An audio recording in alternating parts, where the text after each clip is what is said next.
अस्सलाम वालेकुम dear student, क्या हाल चाल है? खैरियत है? Welcome to Universal Teaching Academy. Universal Teaching Academy के प्लेटफॉर्म से मैं आपके सामने लेक्चर नंबर 6 के साथ हाजिर हूँ। तो चलिए इसका लेक्चर नंबर 6 देखते हैं।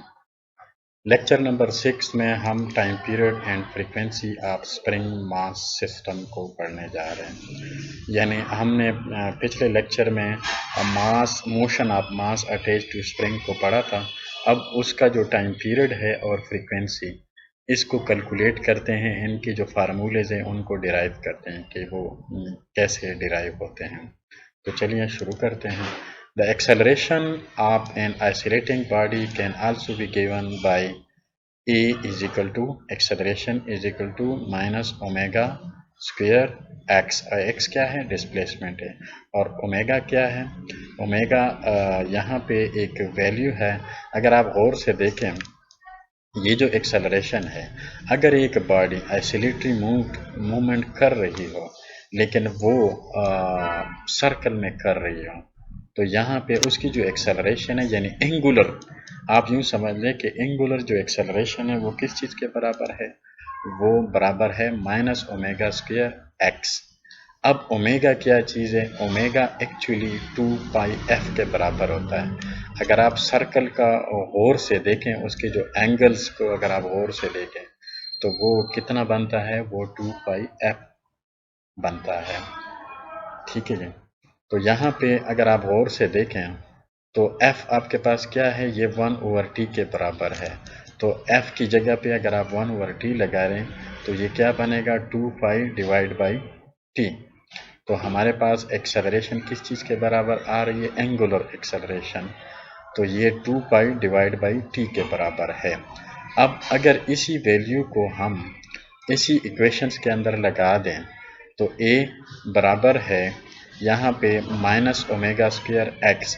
तो ओमेगा की जगह पे हम ये वाली वैल्यू अगर लगा दें तो ये क्या बन जाएगा? 2 pi divide by 2 whole square और x। ठीक है जी। अब इसको थोड़ा सा अगर सिंप्लीफाई करें, 2 का अगर आप स्क्वायर ले लें तो ये 4 बन जाता है। पाई का स्क्वायर ले लें तो पाई स्क्वायर बन जाएगा, और टी का स्क्वायर ले लें तो टी स्क्वायर बन जाता है, मल्टीप्लाइड बाई एक्स यानी डिस्प्लेसमेंट। तो ये हमारे पास इक्वेशन नंबर 10.3 बन जाता है। अब पिछले लेक्चर में हमने पढ़ा था कि जो acceleration of the mass attach to spring वो बराबर होता है E is equal to minus X के डिवाइड बाई एम के बराबर है। और ये हमारा इक्वेशन नंबर 10.2 था। यानी यहाँ पे A बराबर आता है -4 pi square divide by T square x, और यहाँ पे A बराबर आता है -x के ओवर m। यानी ये दोनों इक्वेशन बिल्कुल बराबर हैं। अगर इनको कंपैरिजन में लिख दिया जाए, रीअरेंज करके लिख दिया जाए, तो हम ये कह सकते हैं कि माइनस के ओवर एम एक्स बराबर है -4 pi square divide by T square x. यानी ये दोनों बराबर आता है।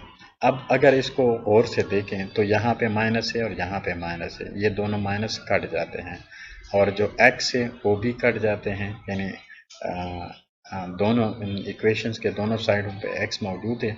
तो x से अगर आप डिवाइड करें या 1/x से मल्टीप्लाई करें, दोनों सूरतों में ये कट जाएंगे।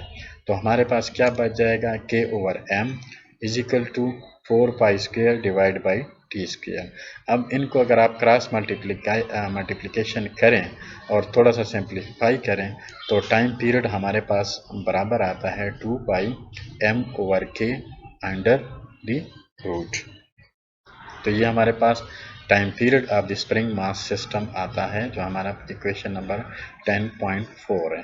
अब इसी से हम फ्रीक्वेंसी भी निकाल सकते हैं। हमें ये पता है कि फ्रीक्वेंसी बराबर है 1/t के। अब इसी इक्वेशन के अंदर अगर आप 1/t की बजाय 1/f लगा दें, 1/f लगा दें, यानी इस t की जगह पे अगर आप 1/f को पुट कर दें तो और इसको मज़ीद सिंप्लीफाई करें तो यहाँ फ्रीक्वेंसी हमारे पास आ जाएगी 1/2 pi k over m under the root, और ये हमारे पास इक्वेशन नंबर 10.5 बनता है। अब अगर इस 10.5 की इक्वेशन को देखें और टाइम पीरियड की इक्वेशन को देखें, अगर हम इसको गौर से देखें तो यहाँ पे 2 भी कांस्टेंट है, पाई भी कांस्टेंट है और के स्प्रिंग कांस्टेंट भी कांस्टेंट है। तो यहाँ पे दो वेरिएबल बनते हैं।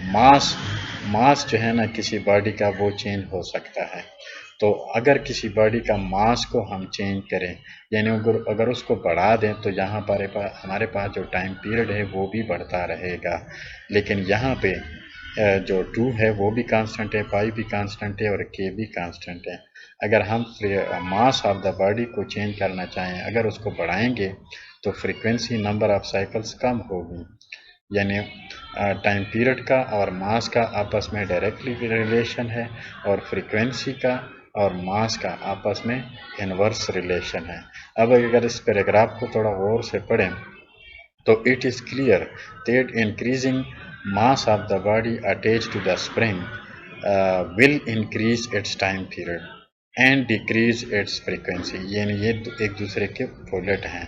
This means that a heavier mass will complete smaller number of cycles in a specified time as compared to higher body and vice versa. On the other hand, changing length of the spring will have no effect on the time period and frequency of a spring mass system.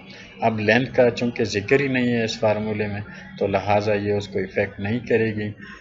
मास जो है ना ये उसके time period और frequency दोनों को effect करेगी। यानी मास को बढ़ाने से टाइम पीरियड बढ़ेगा, लेकिन मास को बढ़ाने से फ्रीक्वेंसी कम होगी, यानी वो कम साइकिल्स प्ले करेगी, यानी नंबर ऑफ साइकिल्स कम हो जाएंगे अगर हम मास ऑफ द बॉडी को इंक्रीज कर दें। तो डियर स्टूडेंट, हम इस लेक्चर को यहीं पे ख़त्म करते हैं। नेक्स्ट लेक्चर में इंशाल्लाह दोबारा मुलाकात होगी।